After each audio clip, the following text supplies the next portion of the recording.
Bonjour. Bon, j'espère que tu vas bien. Oui, super. Ok.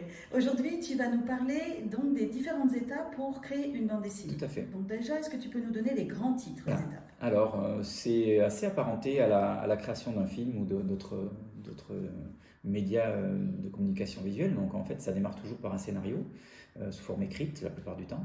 Où on va commencer à découper le nombre de cases, ce qui va se passer dans les cases, ainsi que les dialogues. C'est la D'accord. première étape Ok. et qui est cruciale pour pouvoir élaborer un squelette et pour pouvoir un petit peu détailler voilà, le nombre de plans, le nombre de cases. Ensuite, on va travailler sous forme visuelle, on va faire un découpage ou un storyboard qui va ensuite amener toute la partie des cadrages, où on va pouvoir amener plus de détails. Dans le prolongement de ça, on va passer au crayonné, qui est une étape cruciale parce que c'est là où on va amener énormément de détails, notamment sur les décors, sur l'habillement des personnages, le design des personnages. Donc c'est là vraiment où tout se crée de manière beaucoup plus approfondie.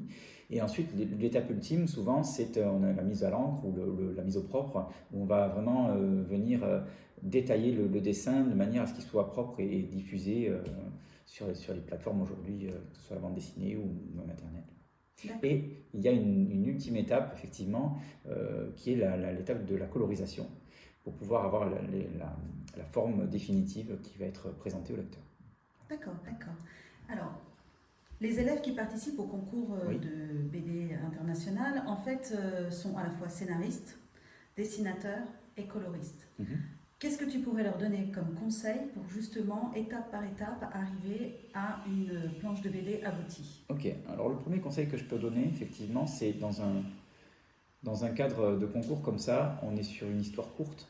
Donc en fait, essayer de trouver une idée précise, ne pas vouloir s'éparpiller, ne pas vouloir chercher à faire trop de choses et rester sur une idée simple. Parce que parfois, c'est un petit peu le tort qu'on peut avoir, même nous, hein, en tant que professionnels, le format bande dessinée finalement est assez court. Ça s'apparenterait plus à des épisodes de série plutôt qu'à un long métrage. Donc en fait, c'est quand même intéressant de trouver une idée courte pour pouvoir mieux la développer et laisser de la place pour la développer plus précisément. Ça pourrait même s'apparenter plus à une publicité, quelque chose de beaucoup plus court que ça.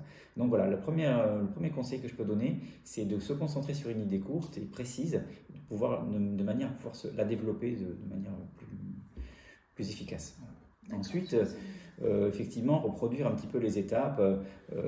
Dans un premier temps, travailler sur l'écriture et travailler le squelette de sa planche pour pouvoir voir si au niveau de la construction, le début, un peu de la même manière qu'on pourrait faire pour créer une dissertation à l'école, quoi. Et vraiment penser à la structure et comprendre qu'il y a un début, une péripétie, enfin un élément perturbateur. C'est les mêmes codes en fait qu'on utilise pour les rédactions, pour les contes, effectivement. Situation initiale, élément perturbateur, péripétie, élément de conclusion et situation finale. C'est tout à fait la structure. Bon, c'est classique, après il y a plein d'éléments différents, mais voilà. Donc c'est un peu la première étape. Et si certaines personnes préfèrent tout de suite imaginer leur histoire sous forme de dessin, on peut imaginer de faire un storyboard, mais je ne conseille pas de faire des dessins très très précis. On peut imaginer de faire des petites représentations de la planche très rapidement avec des croquis, avec ce qu'on appelle des bonhommes patates, pour vraiment ne pas être perturbé par les éléments de dessin. Ça doit être vraiment une question de construction. Donc ça peut être chouette aussi de démarrer par ça et d'avoir cette construction de la bande dessinée comme ça sur plusieurs étapes. Et chaque étape a un rôle vraiment défini et il ne faut pas mélanger. C'est-à-dire que quand on construit, on ne va pas commencer à détailler, on ne va pas commencer à faire des yeux, donc ça ne sert à rien. Au départ, chaque étape a vraiment un but. Et le but, par exemple, de faire le storyboard, c'est de trouver les cadrages, de placer les personnages. Donc il n'y a pas vraiment besoin d'avoir des détails en fait. Donc les détails arrivent par la suite. Très bien. Donc finalement, l'histoire, l'aspect langue est le plus important avant le dessin. Oui. C'est un conseil important pour les jeunes qui vont se lancer dans le concours parce que souvent ils ont envie de dessiner en premier. Exactement. Et c'est vrai que c'est toujours un petit peu de manière impulsive. On a envie de dessiner, on a envie de faire plein de choses. Et moi, le premier, quand j'étais enfant, j'avais le sentiment qu'une bande dessinée se faisait à la case 1, on a terminé, elle était finie, puis on passait à la 2. Alors que pas du tout, c'est une question d'étape. Et comme je le répète, en fait, chaque étape est très importante.